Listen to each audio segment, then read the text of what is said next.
घर में अपनी बहू रेखा और बेटे राजीव के साथ रहती थी। सुमन और रेखा की जरा भी नहीं बनती थी। आए दिन सुमन को रेखा से किसी न किसी बात की नाराजगी रहती थी, पर बेचारी रेखा करती भी तो क्या। सुमन उसकी सास थी, इसलिए वो किसी से कुछ नहीं बोल पाती और चुपचाप सुमन की सारी बातें सुनती रहती। एक काम सही से नहीं होता। मैंने तुझे कितनी बार कहा है कि बिना मुझसे पूछे तो सुबह का नाश्ता नहीं बनाएगी। पर माँ जी, आप सुबह के 9 बजे उठी हैं। अगर मैं आपके उठने की राह देखती तो राजीव जी भूखे ही ऑफिस चले जाते ना। पता नहीं कैसी बहू मिली है मुझे, जब देखो मुझे उल्टे जवाब देती रहती है। और एक मैं थी, अरे बहू मैं भी कभी बहू थी। जब मैं बहू थी ना, तब मैंने अपनी सास से कभी उल्टा जवाब नहीं किया। और एक तुझे देख लो, तुझे तो मेरी कोई बात सुननी ही नहीं है। इस तरह सुमन रेखा से नाराज होकर अपने कमरे में चली जाती है। शाम को राजीव घर आता है और दोनों सास बहू का फूला हुआ मुंह देखकर चुपचाप खाने की टेबल पर खाना खाने लगता है और अपनी माँ से कहता है, माँ कल दादी आ रही है, तो आप कल दादी की पसंद का खाना बनवा लेना। नहीं तो आप तो जानती है ना दादी को। क्या कल तेरी दादी गांव से आ रही है? पर तूने मुझे ये बात पहले क्यों नहीं बताई? माँ मुझे भी ये बात अभी कुछ देर पहले ही पता चली है। वैसे दादी ना हमें सरप्राइज देना चाहती थी। इनफैक्ट उन्होंने तो मुझे ये भी कहा था कि मैं उनके आने की खुशखबरी यहाँ पर किसी को ना दूं। पर मैंने सोचा जैसे दादी हमें सरप्राइज दे रही है, क्यों ना उनके आने का स्वागत करके हम भी उन्हें सरप्राइज दे दे। अच्छा मैं चलता हूँ। रेखा कल सुबह मुझे जल्दी उठा देना, मुझे स्टेशन पर दादी को लेने जाना है। आ गई मेरी मुसीबत। हे भगवान रक्षा करना मेरी। सास की सास आ रही है, अब आएगा मजा। बहुत सास होने का रूप झाड़ती है ना माँ जी। अब जब उनकी सास आएगी और उनकी क्लास लेगी तब आएगा मुझे मजा। अब देखना सासू माँ, मैं कैसे आपकी सास के साथ मिलकर आपकी सांस गले में अटकाती हूँ। अगली सुबह राजीव अपनी दादी पुष्पा को लेकर घर आता है और घर आते ही पुष्पा सुमन से कहती है, बहू तो नहीं सुधरने वाली। मैं इतने दिनों बाद यहाँ आई हूँ, पर तूने मेरे लिए अब तक साड़ी और गर्म पानी करके भी नहीं रखा। अरे पर माँ जी अभी तो गर्मी है ना, और भला गर्मी में गर्म पानी से कौन नहाता है? और मुझे तो पता भी नहीं था कि आप आने वाली हैं।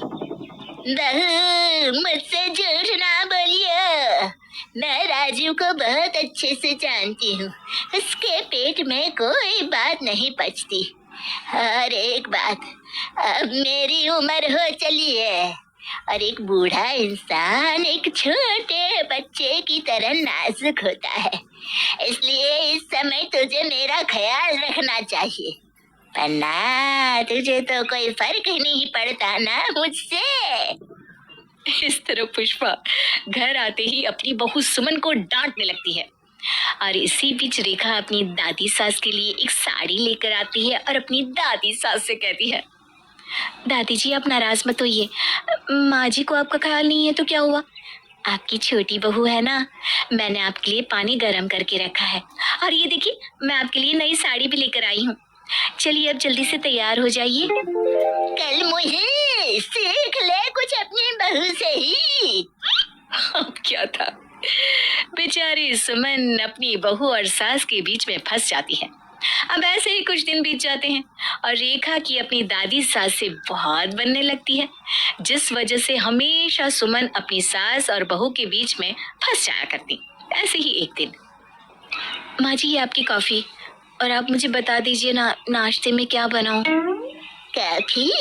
सुमन बहू कब से कॉफी पीने लगी तू? और ये क्या है? हाँ दादी जी, जिस दिन घर में चाय बनती है ना उस दिन माँ जी को कॉफी चाहिए होती है, और जिस दिन कॉफी बनती है उस दिन चाय। हाँ नाश्ते का तो पूछिए मत, माँ जी तो सुबह के 9 बजे उठती है ना, और अगर मैं कभी बिना उनकी इजाजत के नाश्ता बना दूं तो नाश्ता करने में भी इनके 100 ड्रामे होते हैं। अब आप ही बताइए मैं बेचारी क्या करूंगी। बहू जहाँ तूने अपनी दादी सास से मेरी इतनी चुगली कर दी है, वहीं तू अपनी दादी सास को ये भी बता दे कि मैं तुझे एक दिन पहले ही बता देती हूँ कि नाश्ते में क्या बनेगा। और रही मेरे सुबह 9 बजे उठने की बात, तो खुद भी कौन सा जल्दी उठ जाती है। सुमन बहू, अपनी गलतियों को छुपाने के लिए रेखा बहू पर अपनी गलतियों को मत डालो। मेरे सामने की बात है, आज सुबह 4 बजे रेखा बहू मेरी उठ गई थी। अरे मेरे साथ मंदिर भी गई थी, पर तू नहीं सुधरने वाली। शादी के बाद भी तेरी आंख नहीं खुलती थी और सास बनने के बाद भी नहीं खुलती। क्या कहा दादी जी आपने? माँ जी पहले भी इसी तरह से सोती थी? और नहीं तो क्या बहू, ये पहले भी 10-10 बजे उठा करती थी और आज भी 10 बजे उठती है। इसके पास और एक दिन गलती से सुमन के हाथों रेखा का फोन टूट जाता है।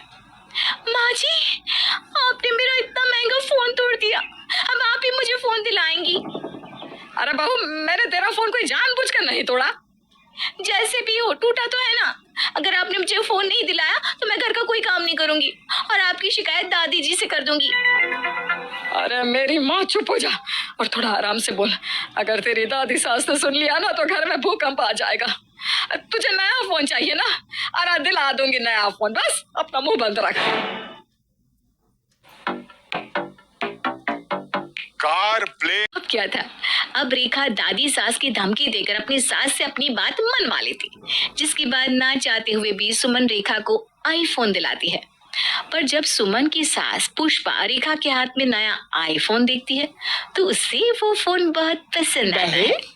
तेरा फोन तो बहुत अच्छा है, हमारे समय में तो ऐसे फोन होते ही नहीं थे। दादी जी, मुझे ये फोन माँ जी ने दिया है। अब जैसे ही पुष्पा को पता चलता है कि सुमन ने अपनी बहू को फोन दिया है तो पुष्पा का पारा गर्म हो जाता है और पुष्पा सुमन से कहती है, दिखा दिया ना फर्क सास और बहू में।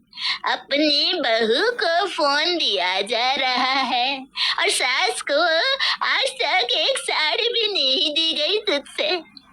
अरे जब मेरी सास जिंदा थी तब मैं हमेशा अपनी सास को कुछ न कुछ देती, पर एक तुझे देखो बेशरम कहीं की।